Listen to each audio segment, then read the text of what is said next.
Assalamualaikum warahmatullahi wabarakatuh. Waalaikumsalam warahmatullahi wabarakatuh.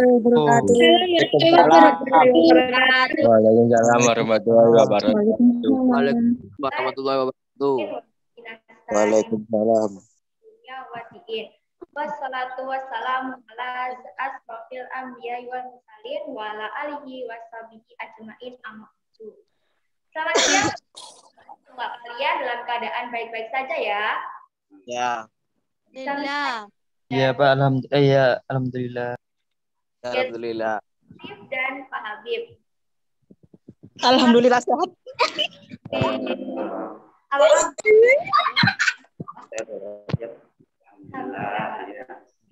Sebelum acara Muharram 1443 Hijriah ini dimulai, saya akan membacakan beberapa peraturan yang harus ditaati oleh peserta. Yang pertama, siswa wajib on cam. Ayo, siapa yang belum on cam harus on cam ya teman-teman. Yang kedua, siswa wajib mute kecuali diizinkan. Dan yang terakhir, mengisi link absensi dengan token yang disebutkan. Nanti isian linknya adalah nama, kelas, resume atau rangkuman, dan bukti screenshot ikut Zoom.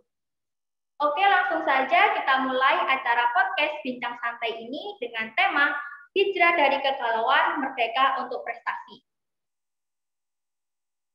Pak Arif, untuk tema pada acara hari ini kan hijrah dari kegalauan merdeka untuk prestasi. Menurut Pak Arif sendiri, mengapa sih Pak kok diberi tema itu? Ya, jadi kenapa kita memilih tema hijrah dari kegalauan?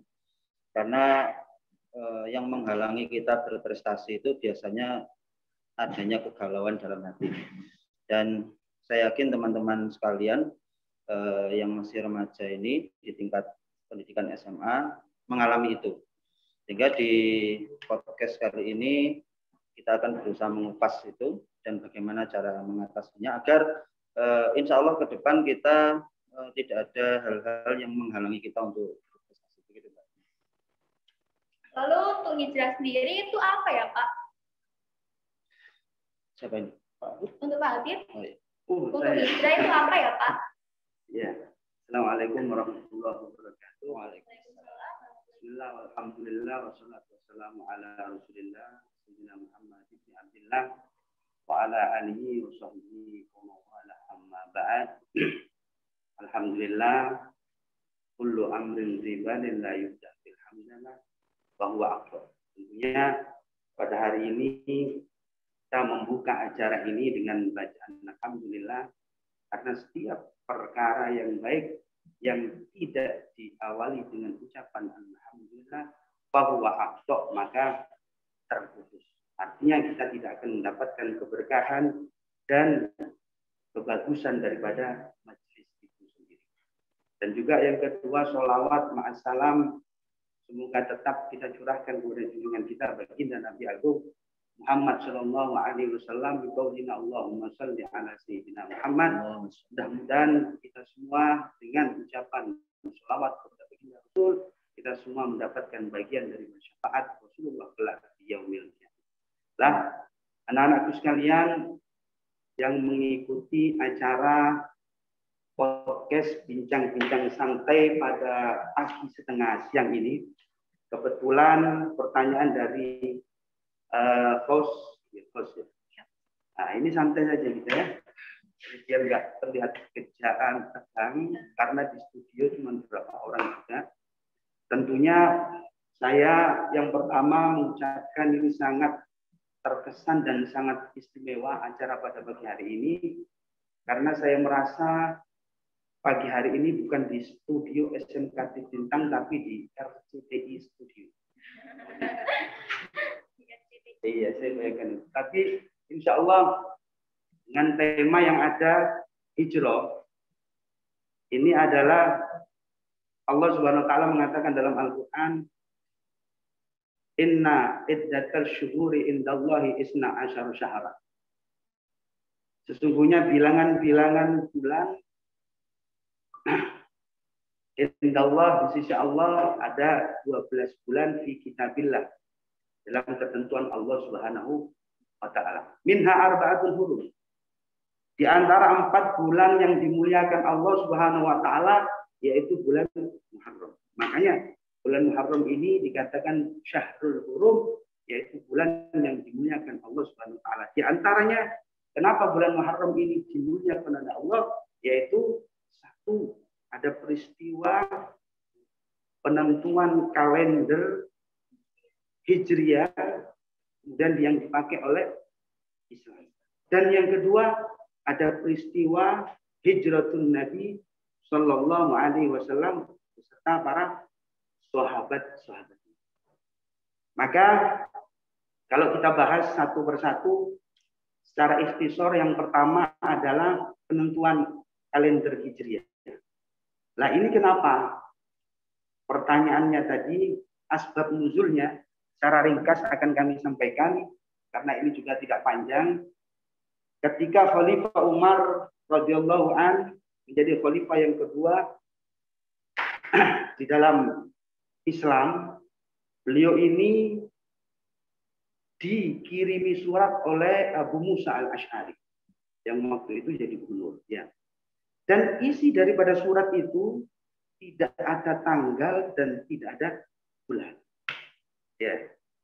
Bingung gue ini. Surat ya kan, kalau tanggal, kalau bulan.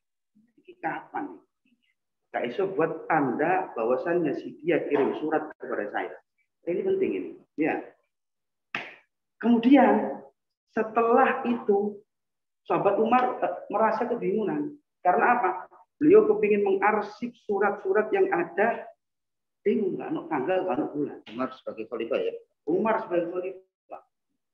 Kemudian sahabat Umar mengumpulkan para sahabat dan tokoh-tokoh pada waktu itu. Yang intinya di situ ada usulan termasuk daripada Sayyidina Umar sendiri bahwasannya mari kita mulai penanggalan Islam ini dari Nabi Muhammad SAW bisa diutus sebagai Nabi dan Rasul. Itu umur 40 tahun ya. Iya benar. Ya apa pelajarannya?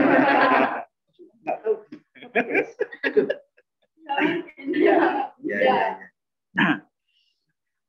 Kemudian yang kedua, salah satu usul dari sahabat-sahabat lain, Sayyidina Ali begitu menanggapi daripada usulan Sayyidina Umar, beliau kurang setuju. Ya, sebab nanti apa? Dikatakan kalau ini dimulai dari biksanya Nabi ataupun dari bulan Maulidnya Nabi, kelahirannya Nabi, nanti orang yang tidak cinta Islam menganggap bahwasannya Islam ini adalah agama pengkultusan. Nah, ini penting.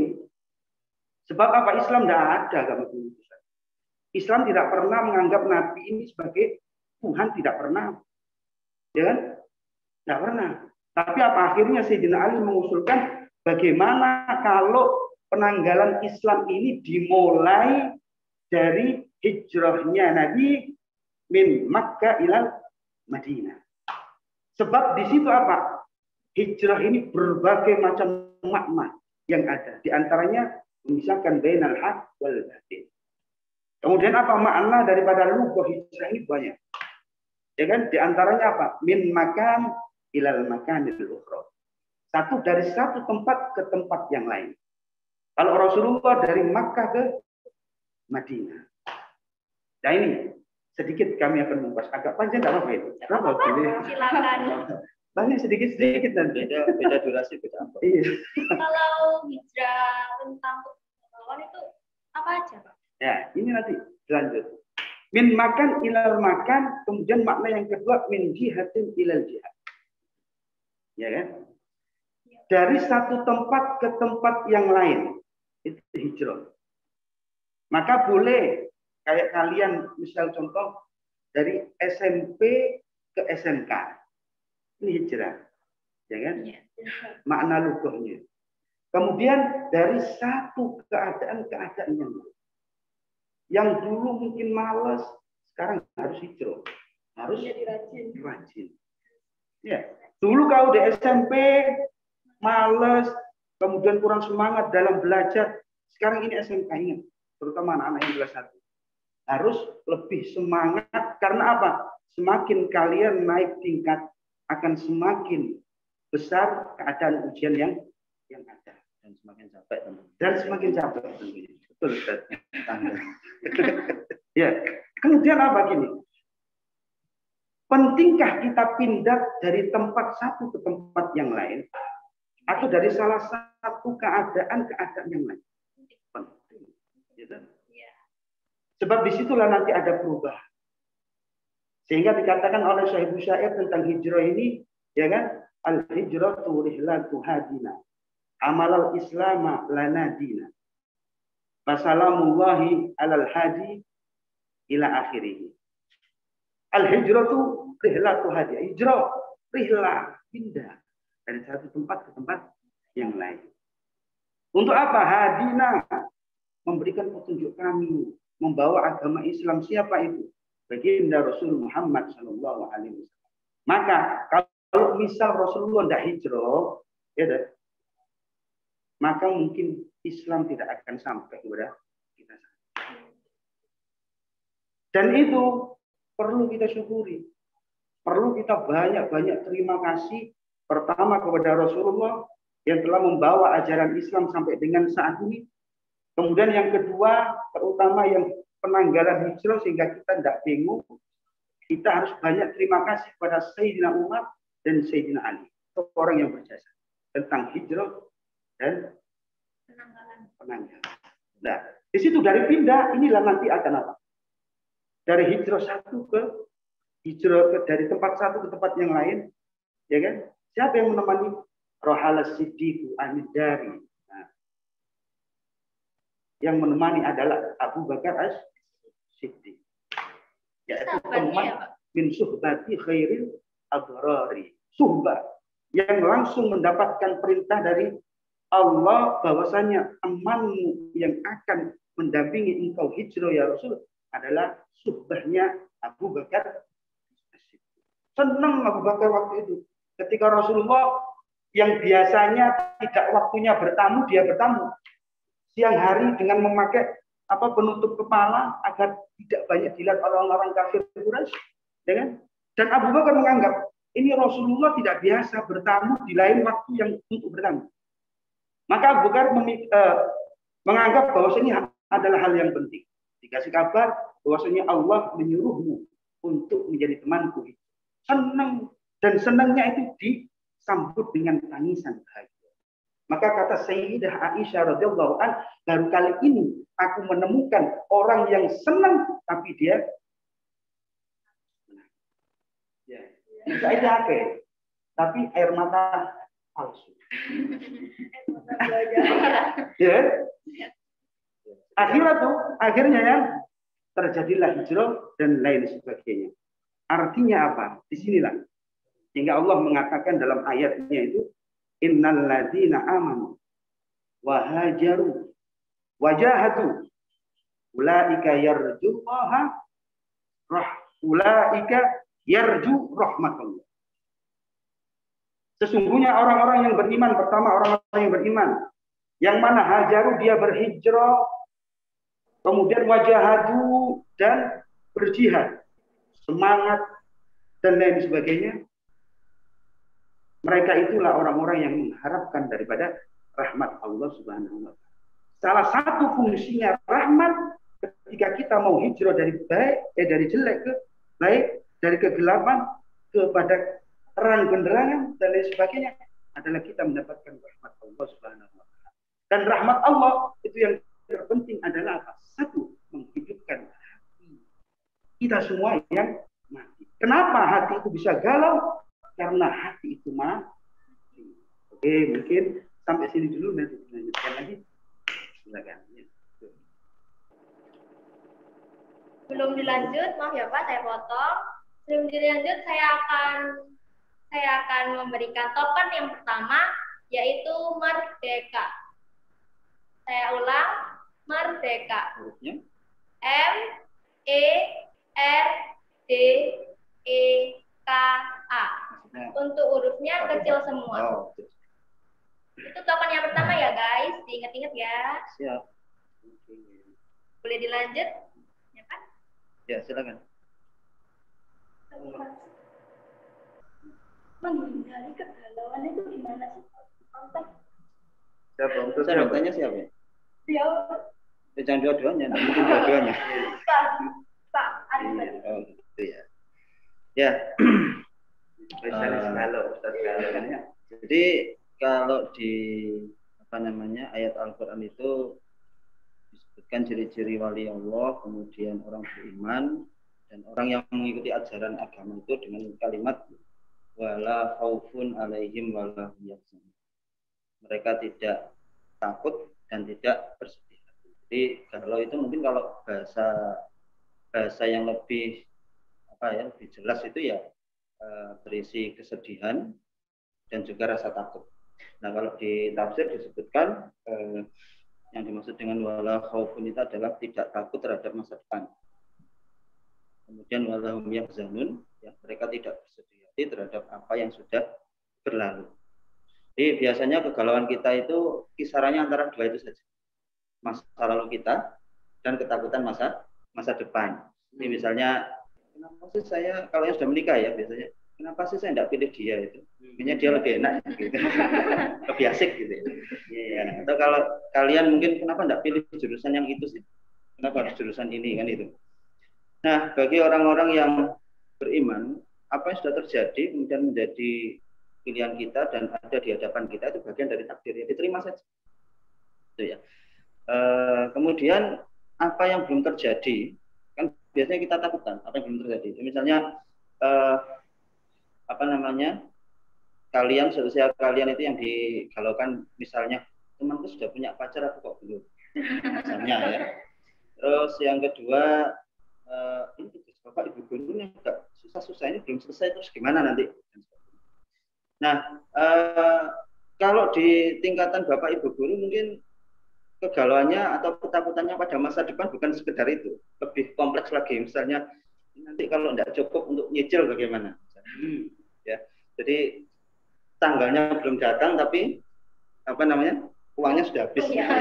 Tunggalnya belum. Nah ini hal-hal yang belum terjadi itu bagi orang yang beriman diserahkan kepada Allah. Bahwa bisa jadi ketakutan kita itu akan masa depan benar-benar terjadi, bisa juga tidak. Nah, hal-hal yang memang kita tidak mampu memprediksi, ya kita pasrahkan kepada Allah Subhanahu wa Ta'ala. Jadi tadi saya diskusi dengan Pak Habib ini ngobrol masalah vaksin ketiga. Ini beberapa negara maju itu kan dikasih booster vaksin ketiga. Ya, ternyata malaikat Israel itu kan memberangkatkan orang untuk ke alam kubur itu kan tidak terpengaruh vaksin 1, 2, 3. Nah, jadi kalian yang hari ini misalnya belum dapat bagian vaksin ya tenang saja. Yang sudah dapat vaksin alhamdulillah, itu bagian dari ikhtiar kita. Itu ya Mbak ya. Ya gitu ya. Jadi ketakutan kita pada masa depan, kemudian kekhawatiran kita pada masa lalu. Jadi cara menetralisirnya adalah kalau yang sudah berlalu ya sudah kita terima, yang akan terjadi kita pasrahkan kepada Allah Subhanahu wa Ta'ala. Dan yang terakhir, kegalauan itu biasanya berangkat dari pikiran kita yang terlalu rumit. Ya. Pikiran yang terlalu rumit itu begini, seringkali kita terbawa oleh situasi atau kondisi lingkungan yang membuat parameter-parameter tertentu yang itu seolah-olah harus kita ikuti. Misal, sekolah di sekolah favorit. Ya. Jadi kalau tidak sekolah di sekolah favorit itu sepertinya terjadi hal yang itu seolah-olah mempengaruhi masa depan kalian. Seolah-olah itu menentukan sekali masa depan kalian. Nah, padahal banyak orang-orang yang keluar atau lulus dari sekolah-sekolah yang tidak favorit, tidak harus negeri, yang swasta yang berhasil juga banyak, gitu ya. Kemudian seringkali parameter yang diciptakan misalnya tentang harta, jadi harus punya mobil. Jadi kalau tidak punya mobil itu kayak gimana gitu ya. Jadi sampai orang nyicil sekian juta. Saya pernah tanya itu ada yang nyicil mobil itu 4 juta per bulan. 4 juta per bulan. Saya cuma tidak tanya pendapatannya berapa, dia supir taksi online gitu. Nah, teman saya kemudian cerita bahwa untuk dapat memperoleh atau menutup cicilan 1 bulan sebesar itu beberapa orang memilih untuk tinggal basement mall untuk nginep di situ untuk cari penumpang. Nah, kira-kira kan lebih enak kita yang cuma punya sepeda motor cicilannya paling 1.800.000 kan gitu. Artinya apa? Apalagi kalau itu mobil kemudian kita jual lagi juga harganya turun. Artinya kita ini dipaksa untuk mengikuti pola hidup yang itu memaksa kita tidak nyaman. Kenapa kita tidak memilih misalnya cukupnya hanya bisa nyicil sepeda motor, ambil saja sepeda motor dengan nyaman. Tidak memaksakan diri cari mobil dan sebagainya. Jadi kriteria yang menekan kita, memaksa kita untuk tidak nyaman, sebaiknya kita hindari, jangan diikuti. Harus sekolah favorit, di kampus favorit. Nanti kalau sudah di kampus favorit selesai terus ngapain? Kalau dapat kerja sama-sama nganggur. Kalau tidak kerja jadi ibu rumah tangga, sama-sama jadi ibu rumah tangga. Itu sama saja. Kira-kira gitu Pak ya. Kalau Nabi sendiri itu pernah galau nggak sih Pak? Siapa ya? Ada lagi. Spesialis ya ini. Baik. Nabi pernah galau. Nah, sahabat pernah galau, pernah. Dan saya galaunya Nabi itu tentu tidak bisa disetarakan dengan galaunya kita. Jadi galaunya kita seumur kalian itu kan paling ada jerawat 1 di pipi gitu kan. Itu galaunya luar biasa. Kepikiran, Pak. Ya, kepikiran. Jadi kalau seumur saya ini agak galau ketika rambutnya ada kelihatan putih-putihnya itu ya. Luar ubannya itu agak galau itu, kita tua. Nah, jadi Nabi pernah galau pernah. Jadi misalnya saat perang Badar itu Nabi pasukannya hanya 300 orang kurang lebih ya Pak gitu ya. Orang, kemudian musyrikin Quraisy itu sekitar 1000-an. Dan orang musyrikin Quraisy ini sudah biasa berperang, mereka pasukan terlatih. Sementara Nabi ini 300 itu sebagian besar adalah orang yang baru terjun perang saat itu. Ya, baru. Jadi bayangkan kalau di sepak bola itu tim yang sudah berlatih, profesional, digaji, berlatih secara rutin menghadapi pemain yang baru dibentuk kemarin. Ya, jadi kira-kira Real Madrid atau PSG lawan tim sketsa gitu. Ini belum tampil sudah bisa mereka skornya berapa? Skornya berapa? Kan itu. Nah, makanya kemudian kegalauan Ali itu di tafsir Ibnu Katsir menceritakan pada malam itu semua dari kami itu tidur kecuali Nabi. Beliau sholat mulai malam sampai subuh. Jadi Nabi menghadapi galau itu dengan cara memperbanyak sholat. Pun demikian saat perang Al-Ahzab, perang Khandaq itu diceritakan oleh Jabir bahwa Nabi itu sholat semalaman itu dengan mantel yang tebal karena dingin sekali waktu itu. Ya. Karena pada kondisi posisi sebagai pemimpin itu kemudian terjadi hal-hal yang buruk, pasti pemimpinnya yang disalahkan. Ya kan? Jadi kita tahu di perang Khandaq itu umat Islam dikepung selama 40 hari, gagal panen kurma. Itu kalau kita sendiri kan pasti yang disalahkan adalah pemimpin. Dan waktu itu Nabi menghadapi rombongan dari orang-orang munafik dan orang Yahudi.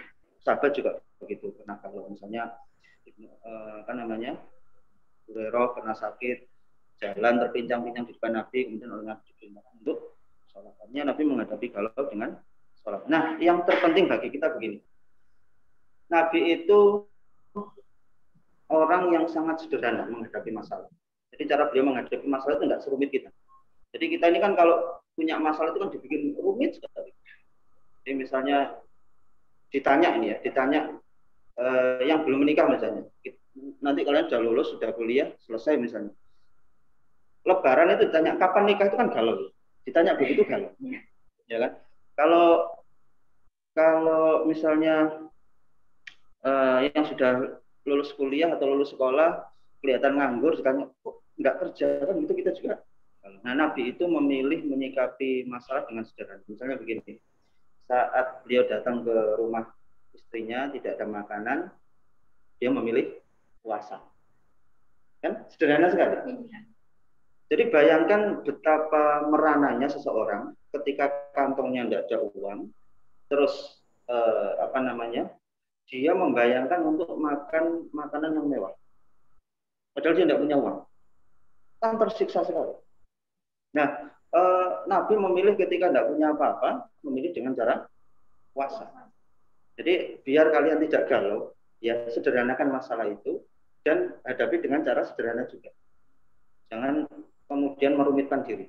Hanya gara-gara jerawat satu itu kalau hari semalam tidak bisa tidur. Aku skincare yang salah, misalnya ya. Terus misalnya oleh temanmu bilang, tambah wajahmu kok tambah kelihatan gelap gitu ya. Kalian kan bisa tidak tidur gitu gara-gara dibilang begitu. Langsung galau. Padahal gelap itu pertanda sehat. Orang-orang Eropa bayar mahal untuk bisa menggelapkan kulit. Ya kan? Kira-kira begitu. Jadi jangan insecure gitu. Iya, jadi jangan statusnya insecure.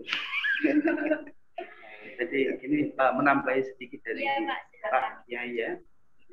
Kiai tapi masih istrinya satu. Jadi saya sebut Ustadz Mawon ya. Jadi tentang kegalauan ya. Kegalauan ini harus kita beda-bedakan. Jadi kegalauan orang-orang soleh, apalagi secara sunati, dan kegalauan orang-orang awam seperti kita semua. Yang jelas kalau kita ngomong Kanjeng Nabi besar Muhammad SAW, ya jelas pernah sedih, ya kan? Pernah galau sampai ada apa itu amul huzn, ya tahun kesedihan. Ketika apa? Rasulullah ditinggal istri tercintanya, satu-satunya waktu itu. Siapa itu? Sayyidah Khadijah Al-Kubra yang dinyanyikan dalam qasidahnya Mbah Maimun juga itu Saduna fid dunya dan seterusnya. Tozuna fil ukhra. Gitu ya. Wa Khadijatul Kubra wa Fatimah Zahra. Lain. Ya kan? Itu istri terusnya meninggal. Kemudian disusul siapa? Pamannya Ustaz. Pamannya dulu. Amul huzn. Ketika Abdullah putranya meninggal, sedih Rasulullah.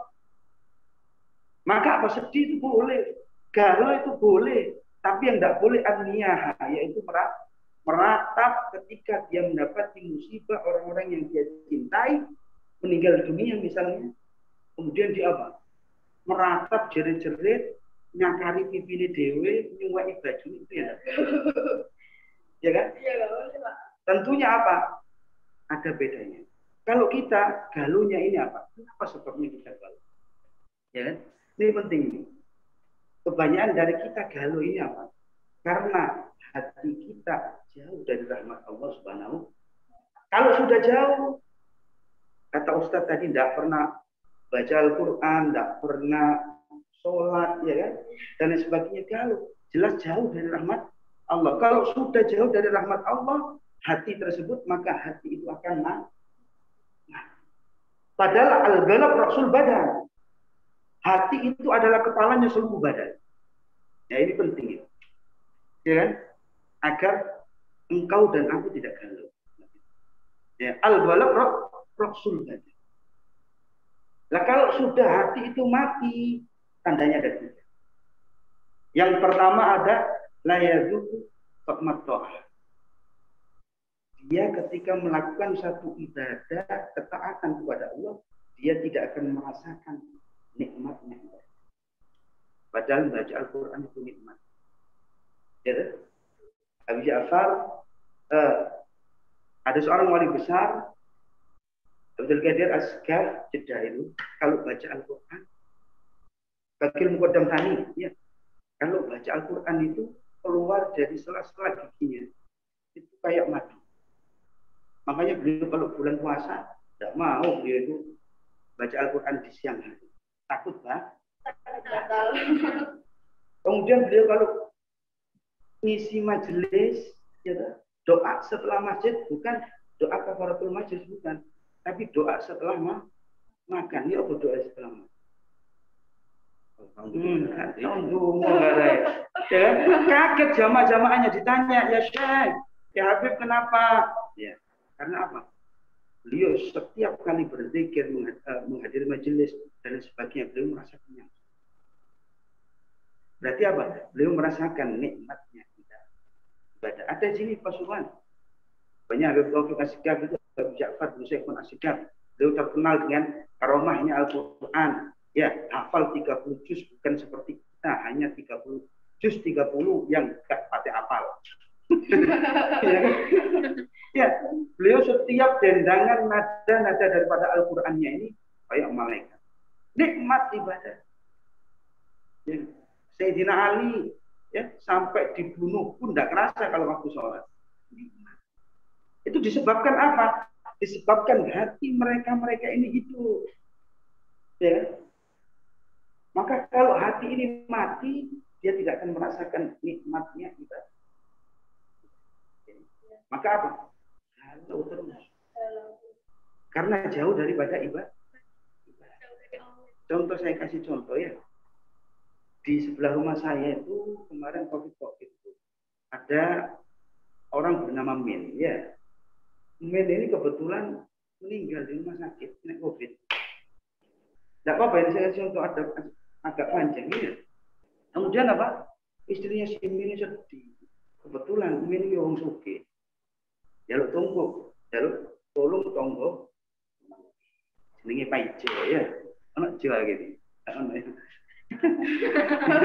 Coba itu tolong kok berjubung Min. Terus gak disebut Min, mayat jarang. Tapi ambulan nggak umum, full. Ya. Akhirnya jaluk tolong, pakai duit 10 juta. Ya, dia tidak pakai mobil, di starter sepeda, pergi dia ke rumah sakit, ambil itu mayat, digonceng.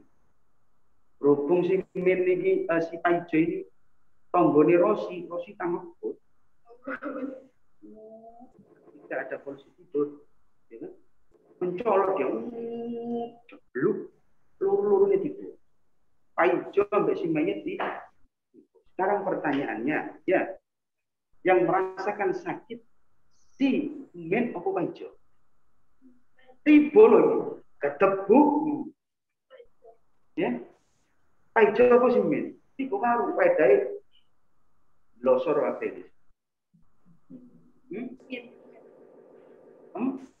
Amin. Iya, Min berarti si mayat. Iya. Ya. Katanya kalau nggak segera dikubur, wong mati itu nggak loro, ya. Itu begitu pula hati saya dan kau, ya. Sejelas yang merasakan sakit adalah Paijo, kata Paijo hidup. Hati saya dan hati kamu juga begitu. Kalau mati tidak merasakan apa. Ya kan? Kemudian yang kedua, tandanya apa? Adalah layu sirukan melakukan maksiat tidak nyesel. Itu orang tandanya hati mati. Ya. Ya. Kemudian apa sih ini meneruskan perjalanan? Dijupuk mana digonceng, ya kan? Akhirnya sebelum sampai kuburan lapar ini sini. Si Paijo ini. Dijak mandek nang warung rujak ya. Nang warung rujak. Kemudian pesan rujak, sing pedes yuk. Datang ke rujak. Kemudian apa? Dimakan sama baik. Tinggal sedikit ditulang nang sih. Mungkin aja tinggal. Bisa makan, Pak. Makanya pertanyaannya, yang merasakan pedas dan enaknya rujak. Paijo sebab si Min wis itu pula saya dan kau. Yang terakhir tandanya adalah layu tidak berbekas ketika dia layu surga mau gitu. Dikasih nasihat kuah gak ngereka. Kuah ngomongin ini. Wes gak ngereka galau. Ada diputus pacari misal. Gak ngereka ngomongin tinggalan jauh. Akhirnya apa? Terjadi hal-hal yang tidak diinginkan. Melakukan maksiat, melakukan keharuman, mendem dan lain sebagainya. Alhamdulillah. Ya kan? Itu menunjukkan hati mati. Karena dia apa? Tidak mau menerima mau itu nasihat. Padha mbek nopo? Aki itu. Aki dices wengi, nek aki sowan dipakai aja mbek itu. Karena dirinya, hatinya tidak bisa menerima daripada kebaikan-kebaikan tersebut mau itu. Maka kuncinya orang agar tidak galau, jangan sampai hatimu ini dibuat nganggur atau jauh dari rahmat Allah Subhanahu wa Ta'ala. Caranya apa? Perbanyak zikir, perbanyak mendekatkan diri kepada Allah Subhanahu wa Ta'ala. Insya Allah tidak akan benar. Tidak boleh. Kan kita kayak siswa gitu, pasti galaunya itu Tidak bisa. Orang prestasi itu gimana Pak Ustadz? Ya, itu Pak Ustadz. Ya. Pak Ustadz siapa? Pak Ustadz ada Pak. Mana?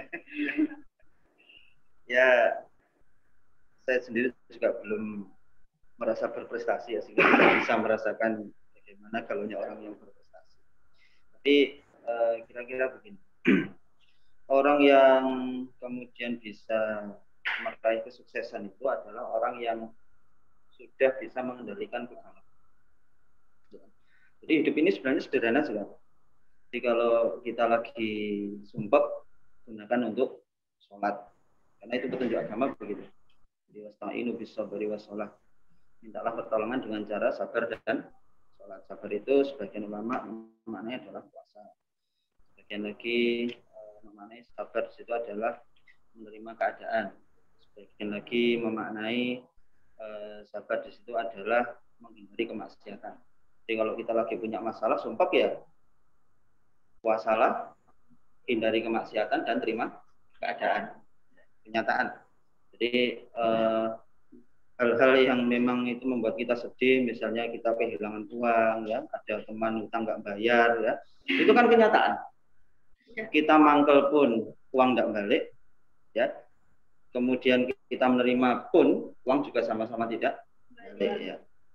Kemudian yang berikutnya adalah memperbanyak sholat. Seperti saya katakan tadi, Nabi itu kalau lagi sumpek beliau memperbanyak atau memperpanjang sholatnya. Nah, berikutnya ketika kita kekurangan rezeki misalnya, kurang uang, perbanyak sedekah. Jadi hidup itu sesederhana itu. Jadi ketika kita lagi butuh sesuatu, misalnya hal yang sifatnya materi, ya sedekah. Kemudian kalau kita lagi sumpek ya sholat. Kita lagi dihadapkan pada kondisi yang seperti tidak punya pilihan, ya pasrahkan itu. Nah, ada satu hadis yang cukup panjang yang diriwayatkan oleh Salamah. Jadi dia itu satu saat didatangi oleh suaminya, yaitu Abu Salamah. Di Abu Salamah ini baru saja berasal dari atau datang dari majelis Rasulullah. Kemudian wajah Abu Salamah terlihat sekali cerah. Gitu. Jadi Abu Salamah bilang, saya ini tidak pernah sebagai ini mendengar kalimat dari Rasulullah. Jadi Rasulullah mengajarkan satu kalimat, satu doa. Jadi kalimat itu disebut dengan istirja. Jadi kalau kita terkena musibah membaca Inna lillahi wa inna ilaihi raji'un. Kemudian dilanjutkan dengan doa Allahumma ajurni, ada yang membaca ajurni, ada yang membaca ajurni. Allahumma ajurni fi musibati wa khuluf li khairam min. Ya Allah, berilah aku ganjaran ya terhadap musibah yang menimpaku dan gantilah yang kau ambil dari aku dengan yang lebih baik. Jadi kalau kalian misalnya ya sudah berjodoh gitu ya, rencana berjodoh kemudian kok gagal di tengah jalan gitu ya, itu kan menyedihkan biasanya. Ya baca itu saja, Allahumma innalillahi wa inna ilaihi raji'un, Allahumma ajirni fi musibati wa khuluf li khairam minha. Minta ganti yang lebih baik kan gitu. Khairum minha. Khairum minha. Ya. Sama, jadi kemudian Ummu Salamah ini betul-betul memegang pesan dari Abu Salamah. Sampai akhirnya Abu Salamah ini dipanggil oleh Allah, meninggal. Kemudian Ummu Salamah mengamalkan itu, membaca Inna lillahi wa inna ilaihi raji'un, Allahumma ajurni fi musibati wa khuluf li khairam minha. Nah, dalam hati Ummu Salamah ini agak ragu-ragu. Siapa ya laki-laki yang lebih baik daripada Abu Salamah? Nah, setelah Ummu Salamah ini selesai masa iddah, kemudian datang Rasulullah melamar Ummu Salamah. Ternyata pengganti yang lebih baik yang disiapkan Allah untuk menggantikan Abu Salamah adalah Rasulullah SAW. Sama, jadi kalau misalnya panjenengan yang Bapak Ibu guru ini mengalami ditipu, ya, kemudian ada teman hutang tidak membayar, ya sudah bacakan itu saja, santai saja. Artinya tidak akan ada yang hilang dari kita. Jadi pas ini kan bisa kalian pegang nanti untuk pegangan hidup. Jadi kalau kalian lagi galau sholat, ya kalau lagi rezeki merasa sempit, sedek. Ya, saya tidak tahu, barangkali orang-orang yang sekarang melejit jadi sukses itu ya cara mereka mengelola keuangan seperti itu, sehingga tidak ada yang membuat mereka betul-betul galau itu mengganggu konsentrasi atau hidup mereka. Mungkin ada tambahan dari ya. Jadi teman-teman, untuk mengatasi kegalauan itu perlu banyak beribadah, banyak puasa, dan mendekatkan diri kepada Allah. Lanjut, saya mau bahas tentang merdeka nih, Pak. Merdeka. Allah Merdeka. Merdeka. Kurang semangat. Kalau Kalau perbedaannya merdeka dengan bebas itu apa? Pak Abid. Betul. Kalau kita bahas tentang merdeka, ini sesuai dengan bulannya adalah bulan Agustus, ya. Bulan Dirgahayu Republik Indonesia yang ke-76, ya. Ya. Maka kalimat wajib yang harus kita sebutkan adalah merdeka, merdeka. Sebagai tema kita, sesuai dengan tema kita adalah merdeka dari cicilan, ya. Oh, kamu juga dari cicilan. Oh, dari merdeka untuk pencapaian. Ya. Yang kecil ini harus kita tanamkan pertama. Indonesia merdeka itu tidak mudah. Ya. Perlu pertumpahan darah, pengorbanan jiwa dan raga. Gitu. Sehingga apa? Terjadilah kesatuan daripada bangsa Indonesia yang digelorkan oleh Bung Karno itu, ya, dengan dorongan para tokoh nasional, tokoh masyarakat, dan para ulama tentunya. Karena negara ini merdeka, mau tidak mau diakui, adalah bekas daripada jasa-jasa para ulama dan tokoh-tokoh. Apa yang dikatakan dalam untuk spirit Bung Tomo agar negara kita ini merdeka, tentunya yang dikatakan oleh ulama berpesan, ini ada di dalam Fathul Bari ini kita tahu ini kiainya ini, hubbul watan minal iman. Itu yang dikeluarkan. Cinta tanah air itu adalah bagian daripada iman. Kenapa kita harus cinta tanah air? Ya, ini harus merdeka dulu. Ya. Kita tidak akan bisa merdeka apalagi bebas tadi itu ya. Kalau tidak merdeka secara utuh. Ya, kenapa kita harus cinta tanah air? Ini. Sehingga apa? Bung Tomo ini dengan bekal hubbul waton minal iman dan bala tentaranya semangat mengorbankan keluarganya, mengorbankan jiwanya. Kenapa kita harus cinta? Setidaknya apa? Dengan untuk boleh.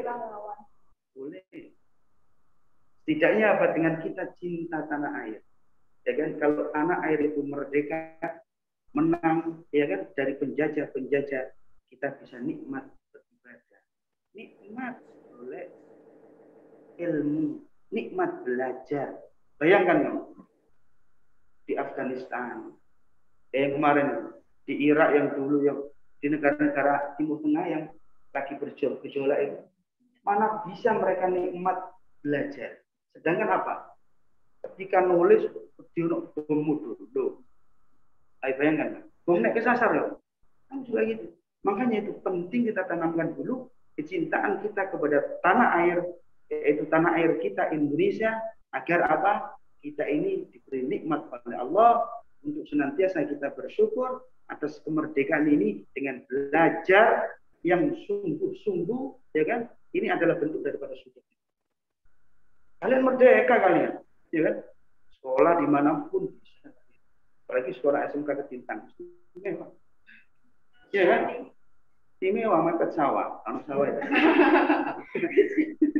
Ya, ini sudah kemerdekaan. Maka apa yang terpenting selain satu hubbul watan, yang kedua kalian bersyukur. In syakartum la azidannakum wa in kafartum inna azabi lasyadid. Insyaallah kalau itu ditanamkan cinta tanah air, kemudian apa? Sifat syukur dibesarkan kepada Allah atas kemerdekaan yang telah diberikan Allah untuk negara kesatuan Republik Indonesia ini. Insyaallah kalian dengan semangat belajar, cinta sama guru, cinta sama orang tua, ilmu akan manfaat, dan akhirnya kamu keluar dari sekolah ini, cita-citamu akan terwujud. Amin. Saya tambahin. Merdeka.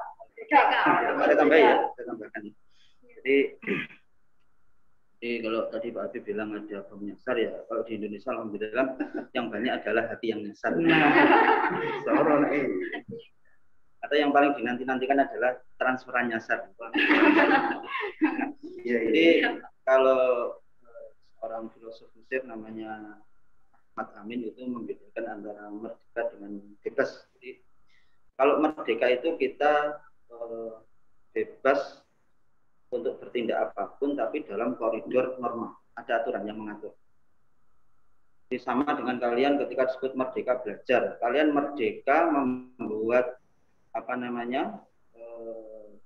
discovering ya, misalnya penemuan dan sebagainya, tetapi tetap ikut pada koridor yang sudah ditetapkan oleh Bapak Ibu guru kalian maupun sekolah.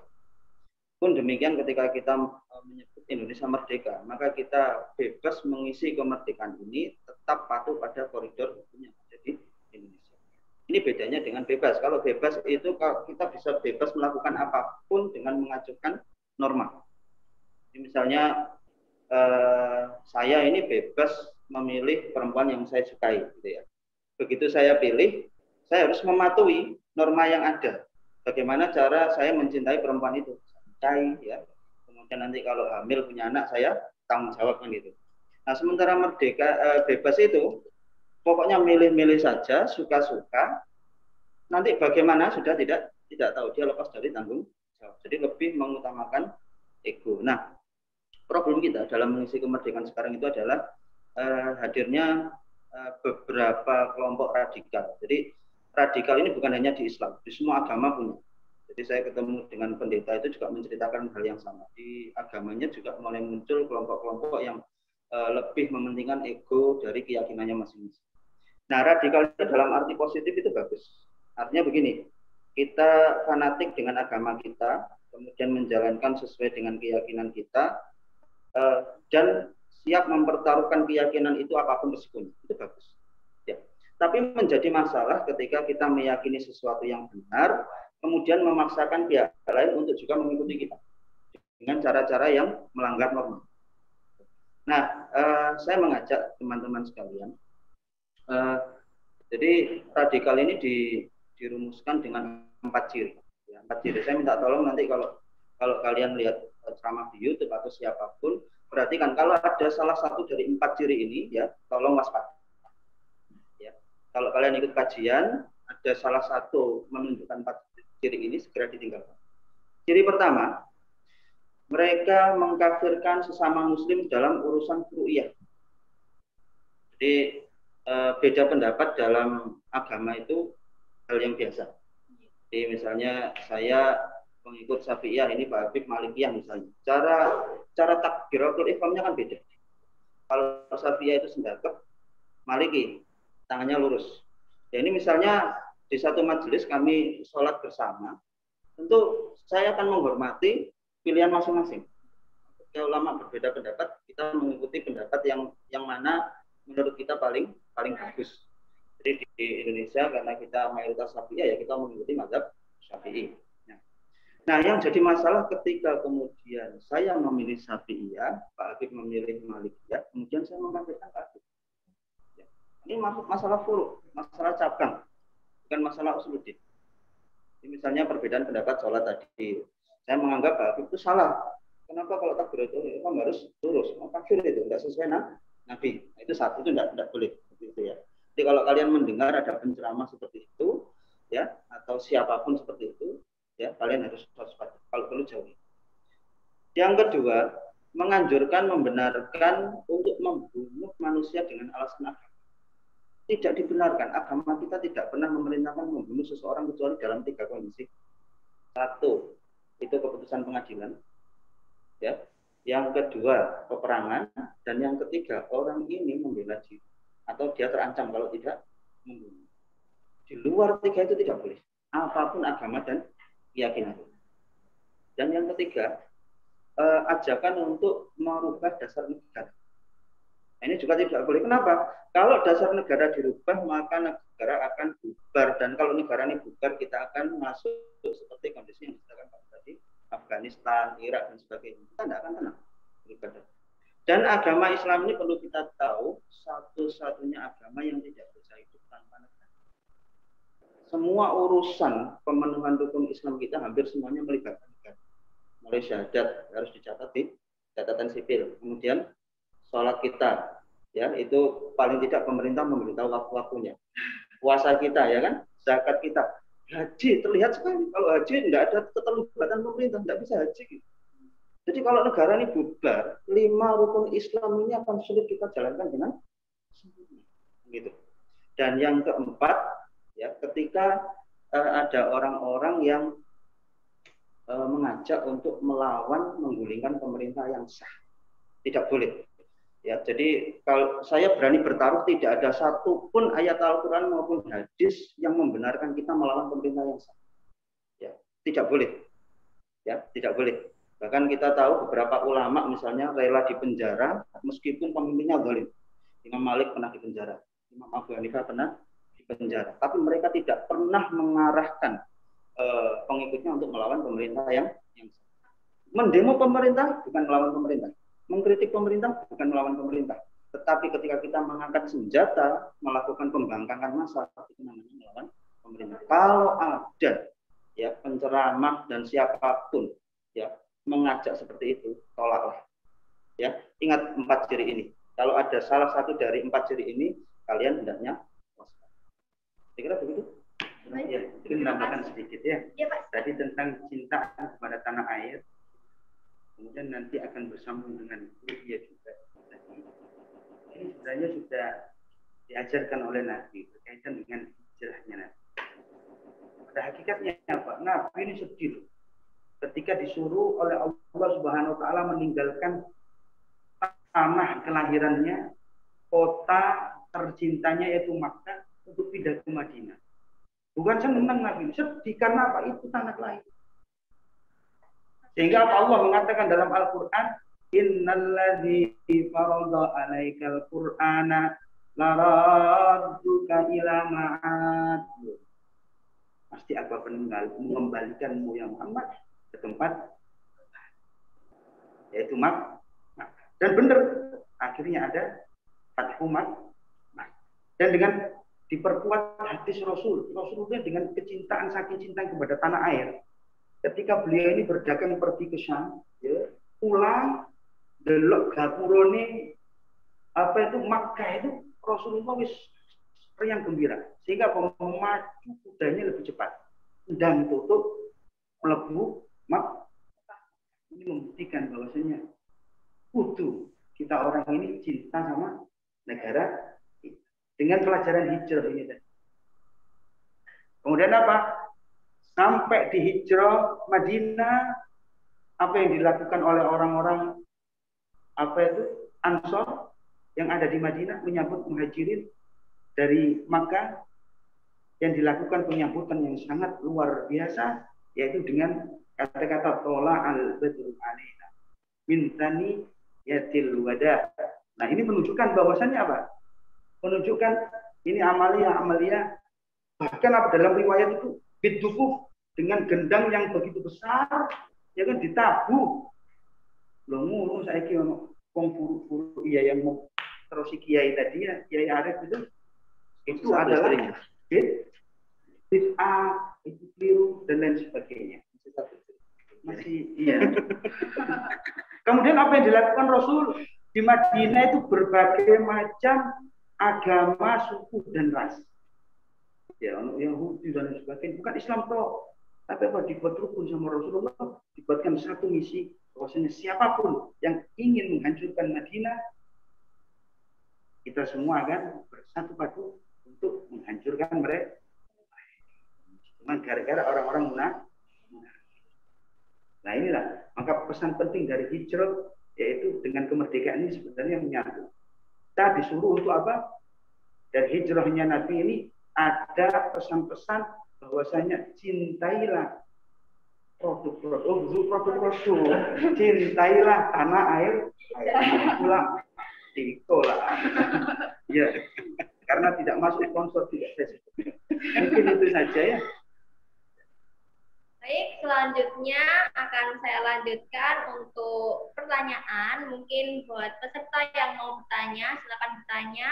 Tapi sebelum itu saya akan ngasih tahu kalian untuk token yang kedua, yaitu Muharram. Saya ulang, Muharram. MUHARROM. Itu untuk token yang kedua ya. Silakan dicatat atau ditulis. Dan untuk pertanyaan, silakan peserta yang mau bertanya, mumpung kita lagi bersama-sama kepada para narasumber. Ya, silakan bertanya. Malu bertanya, sesat di kamar. Alhamdulillah tidak ada yang bertanya ya. Tidak ada yang mau bertanya?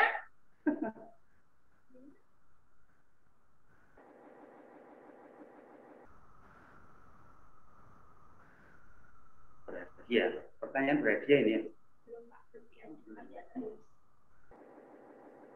Tidak ada yang bertanya.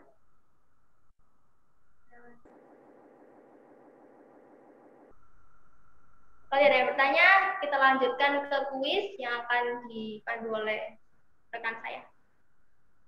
Halo teman-teman. Habis ini akan ada kuis yang akan disampaikan oleh para narasumber, yaitu Pak Habib dan Pak Arif. Sebelum bertanya, silakan present dulu ya teman-teman.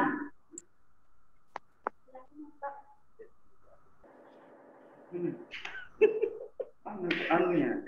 Berapa soalnya ini? Tiga. Ya. Tiga. Satu ya. Baik teman-teman. Tadi yang sudah menyimak apa yang disampaikan oleh Pak Bim maupun saya ya. Saya tadi menyinggung masalah radikalisme. Ya, ada 4 ciri. Ya, 4 ciri. Saya minta tolong sebutkan satu saja dari 4 ciri. Silakan.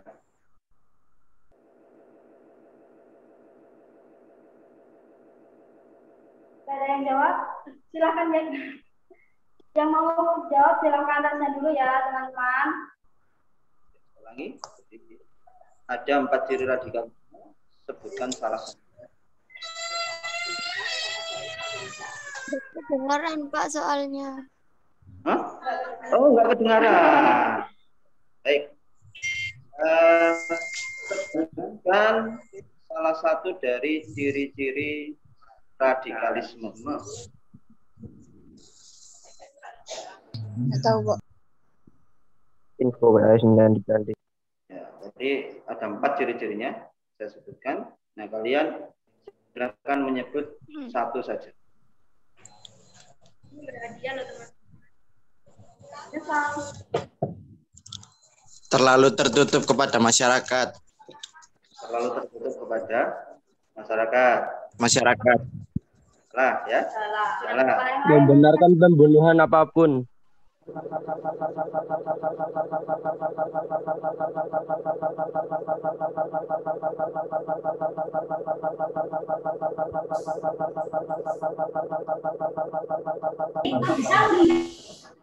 Lapos.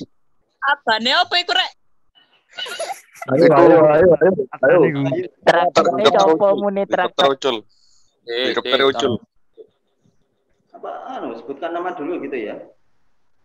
Perkenalan dulu ya. Oke. Yang mau menjawab silakan sebutkan nama, kelas, kemudian berikan jawabannya. Saya ulangi pertanyaannya. Ada 4 ciri radikalisme. Sebutkan salah satunya.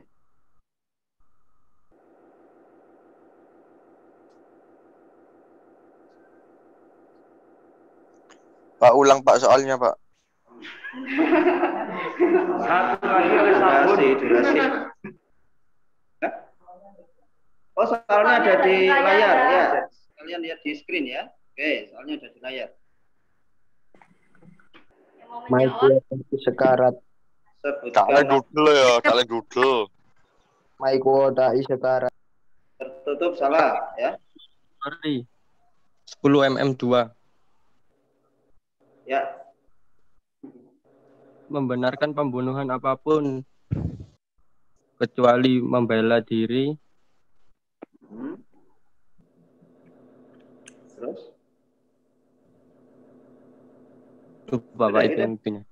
Iya. Enggak sih, Dik. Belum.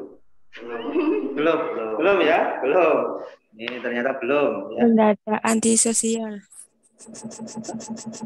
Nama. Nama kelas. Status enggak usah.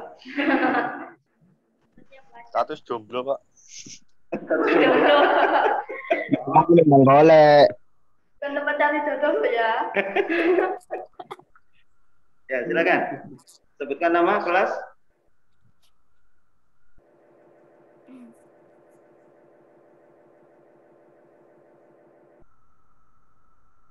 Tidak ada. Saya bukan menjawab. Ada. Ganti pertanyaan. Ya, ganti pertanyaan. Goyai. Sebutkan ya yang paling berjasa dalam penanggalan penentuan penanggalan hijriah dalam Islam. Orang tadi. Ya, kan dua orang sahabat yang paling berjasa dalam penanggalan hijriah. Paling berjasa dalam Yang jawab disebut namanya dulu, kemudian kelasnya. paling berjasa dalam Abu Bakar As-Siddiq. Suaranya. Ya, pertanyaannya bisa dibaca sini lagi. Ya. Di bawah layar itu. Utsman bin Affan, Ali bin Abi Thalib. Utsman bin Affan dan Ali bin Abi Thalib. Namanya siapa? Ainur 10 BDP 2. Ini kedua, ya sayangnya kurang tepat. berjasa dalam Siapa lagi? paling berjasa dalam Umar bin Khattab sama Utsman bin Affan. Nama dulu. Nama Dia Widyasari 10 TKP 5. hijriah. Siapa? Satu. Dia Widyasari 10 TKP 5. Siapa yang berjasa? Jawabannya? Utsman bin Affan sama Umar bin Khattab. Ya, sayangnya kurang tepat lagi saudara. Kurang tepat. Ada yang lain teman-teman? Ada yang lain lagi, ayo. Kurang satu kesempatan lagi. Pak,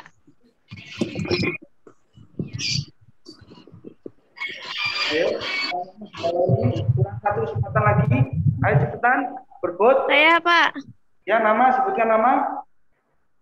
Saya Kirana kelas 10 AKL 1. AKL 1, jawabannya? Nabi Muhammad SAW dan Abu Bakar As-Siddiq.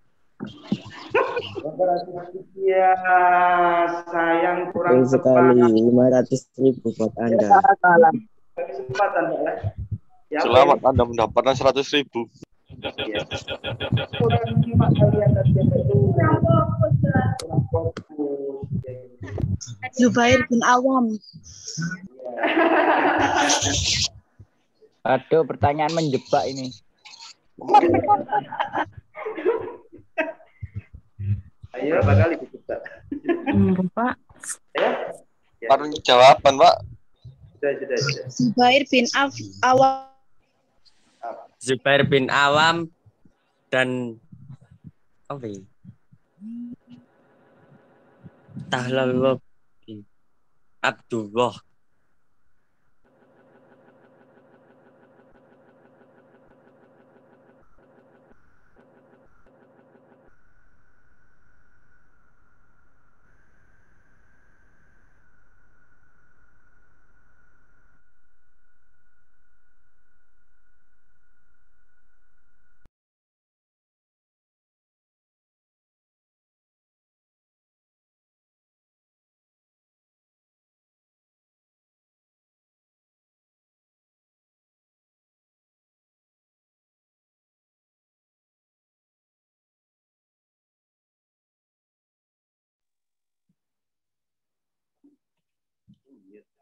Saya ulang ya. Saya kira cukup perbincangan hari ini bersama Pak Arif dan Pak Habib. Sebagai pelengkap untuk mengakhiri acara hari ini dengan berdoa yang dipimpin oleh Pak Arif dipersilakan. Mari kita berdoa bersama-sama, mudah-mudahan acara kita diberkahi Allah Subhanahu wa taala. Amin. Al-Fatihah Al-Fatihah.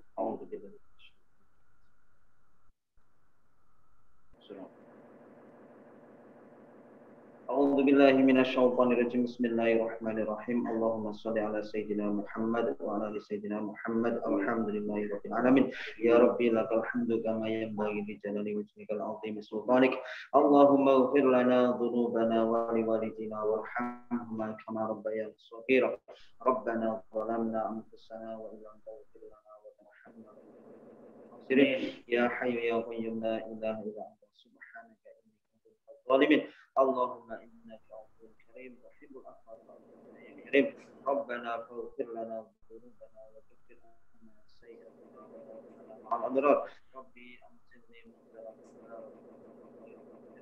ربي أدخلني مدخل صدق وأخرجني مخرج صدق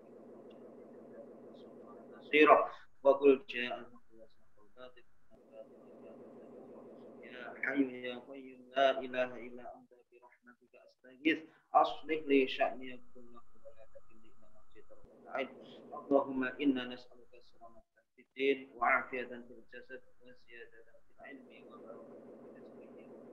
قبل الموت ورحمة عند الموت ومغفرة بعد الموت اللهم هون علينا في سفر الموت ونجد من النار والأرواح والحساب ربنا لا تزغ قلوبنا بعد إذ هديتنا وهب لنا من لدنك رحمة Rabbi ja'alna muqimas sholati wa min dzurriyyati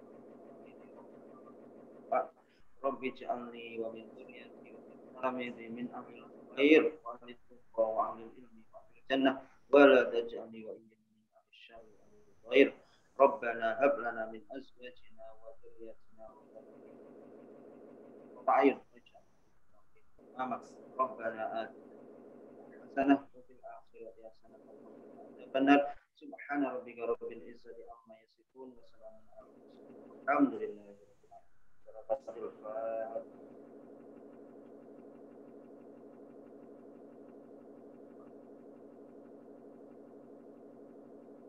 Terima kasih Pak Arif. Selanjutnya saya akan menyebutkan token yang ketiga, yaitu sketsa. Token yang ketiga yaitu sketsa, SKETSA. Tokennya kecil semua, digabung, nanti link absensinya akan ada di grup kelas. Dengan berakhirnya acara hari ini, saya Amalia Dewi dan rekan saya Nande Chandra. Mohon maaf bila mana ada kata yang salah dan perbuatan yang kurang berkenan, mohon dimaafkan ya teman-teman. Terima kasih atas perhatiannya. Sampai jumpa di lain kesempatan. Semoga ilmu yang diberikan bermanfaat untuk kalian semua. Wassalamualaikum warahmatullahi wabarakatuh. Terima kasih teman-teman.